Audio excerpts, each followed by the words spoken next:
बड़ी विडंबना है। अभी गांव में हमें एक भक्तजन मिल गए और भक्तजन ने हमसे कहा कि यदि भगवान है तो हमारी आलू भर दें। बड़ी विडंबना है। हाँ, हंसिए नहीं। भक्तजन ने हमसे ये कहा कि भगवान का कोई अस्तित्व नहीं है, भगवान नहीं है, अगर भगवान है तो हमारी आलू भर दे। तो इस वीडियो के माध्यम से अगर वहां भक्त हमारी आवाज सुन रहे हो तो मैं आपको अवगत करा दूं, आपको बता दूं, यदि भगवान नहीं है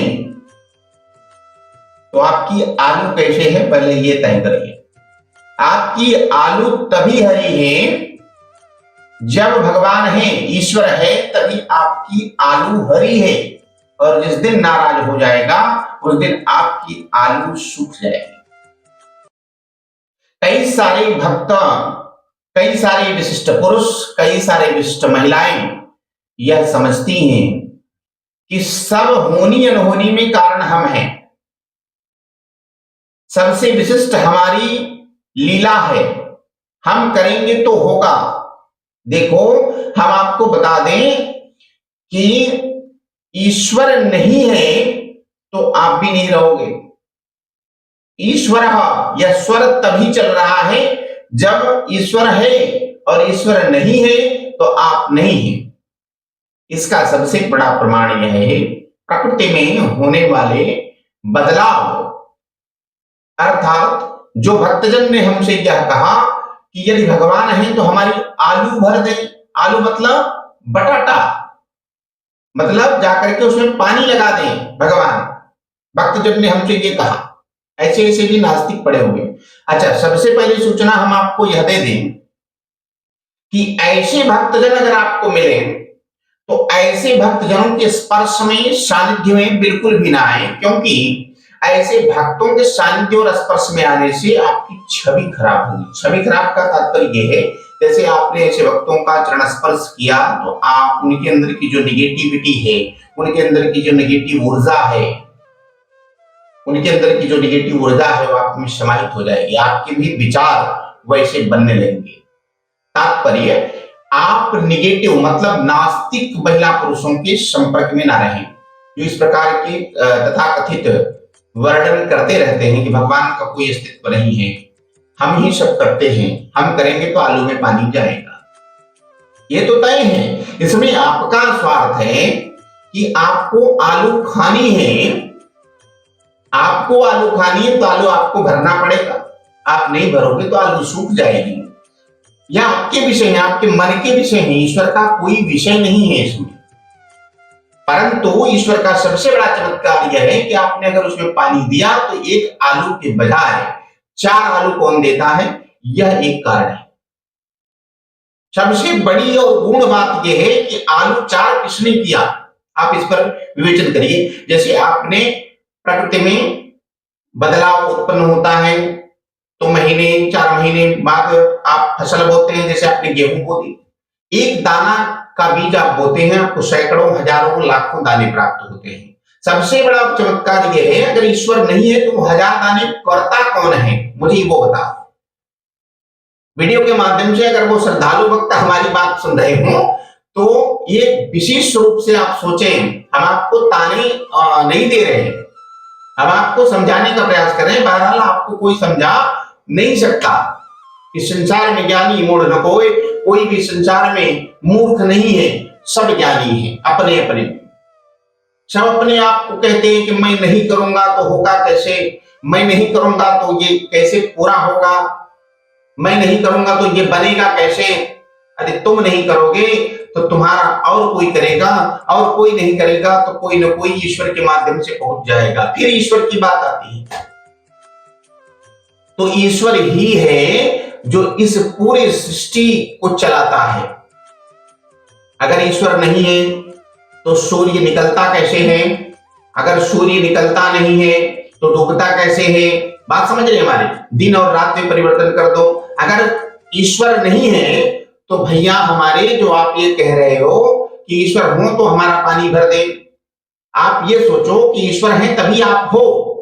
मैं तब मानूंगा कि आप सबसे बड़े कर्ता हो कि आप जीवित हो, आप ऐसा कुछ करो कि आप मरोगे नहीं।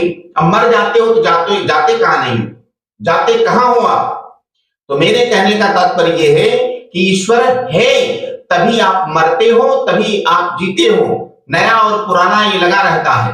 तो मैं समझा नहीं पाऊंगा, आप जो है बहुत विशिष्ट ज्ञानी हैं। आप हंसिए नहीं भैया।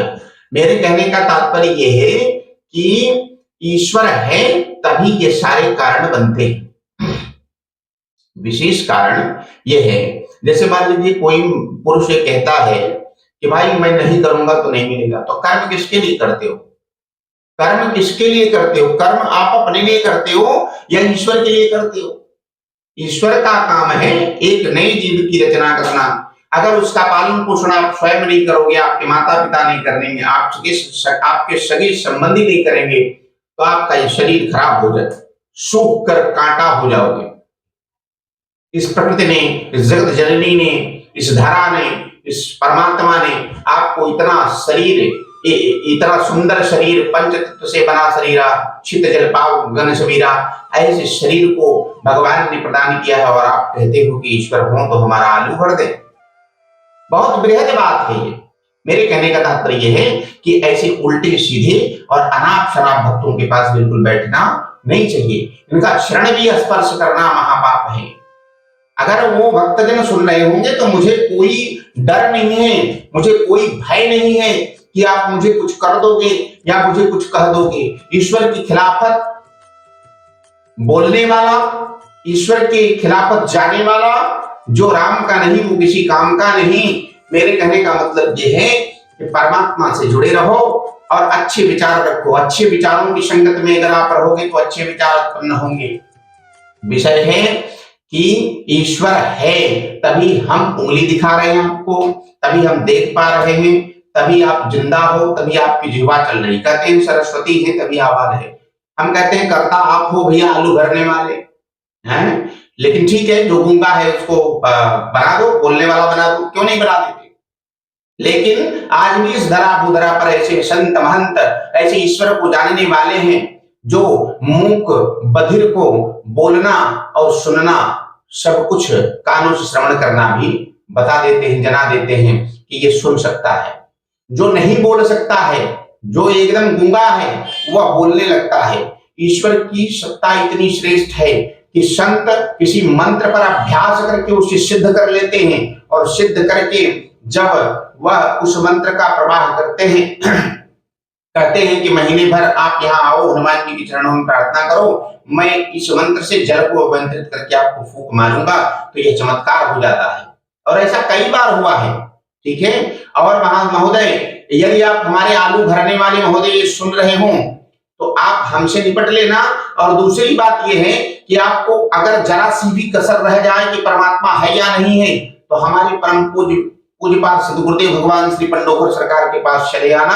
आपको चक्कर आ जाएगा, आप चक्कर खाकर वहीं गिर जाओगे और आपको यह लगेगा कि नहीं परमात्मा है। बोलो सीताराम। मेरे कहने का तात्पर्य यह है कि ईश्वर है या नहीं है, इसको सिद्ध करने के लिए आप स्वतः मनन करो। हम ये मानते दूध में दही नहीं होता, दूध में दही होता है, परंतु कैसे होगा? एकदम मीन्स समझ लो इसका। जैसे दूध है, उसको गर्म करो, उसका मक्खन निकालो, उसका मट्ठा मारो, फिर इसके बाद उसको नींबू या खट्टा पदार्थ डाल करके छारी करो, फिर इसके बाद दही बन जाती है, दही दिखने लगता है। फिर इसके बाद मंथन करो, उसमें घी निकलने लगता है। इसी प्रकार साधना के माध्यम से आप भगवान को जान सकते हो। साधना जैसे मक्खन बसने पर आप जो है परमात्मा को देख सकते हो या समझ सकते हो। आलू भरने से आप परमात्मा को नहीं देख सकते, चूल्हे में लकड़ी डालने से आप परमात्मा को नहीं देख सकते, अपने विषय में फंसे रहने से आप परमात्मा को नहीं देख सकते, जमीन जैसे कूड़ा कबाड़ को बटोरने में, अपने परिवार के पीछे हैरान होने में और तमाम प्रकार की ईर्ष्या और द्वेष फैलाने में आप जो है जो समय गुजारते हो, वह समय अगर आप परमात्मा में गुजारने लगो। आप सभी श्रद्धालु भक्तों को मैं बता रहा हूं, किसी एक आलू भरने वाले की बात मैं नहीं कर रहा हूं, मैं सभी श्रद्धालु भक्तों की बात कर रहा हूं कि अपने विषय कबाड़ को छोड़ करके सिर्फ सीताराम नाम का जप करो। आपका काम भी होगा और आपका नाम भी होगा। ठीक है, तो परमात्मा का अस्तित्व है, परमात्मा है, या मुझे नहीं कहना चाहिए गद्य के माध्यम से, परंतु थोड़ा सा ये होता है कि ऐसे भी महापुरुष हैं जो ऐसी ऐसी बातें करते हैं। तो ईश्वर है तभी आपकी आलू भरी जा रही, प्रमाण में ईश्वर है तभी आपको जल प्राप्त हो रहा है वह आलू भरने के लिए। प्रमाण में ईश्वर है तभी वह एक आलू 4 आलू में परिवर्तित हो रहा है, 4 आलू आपको प्राप्त हो रहा है। ईश्वर है तभी सूर्य की किरणें निकलती, ईश्वर है तभी सूर्य अस्त होता है, ईश्वर है तभी आप बोल पाते हो, तभी आप समझ पाते हो।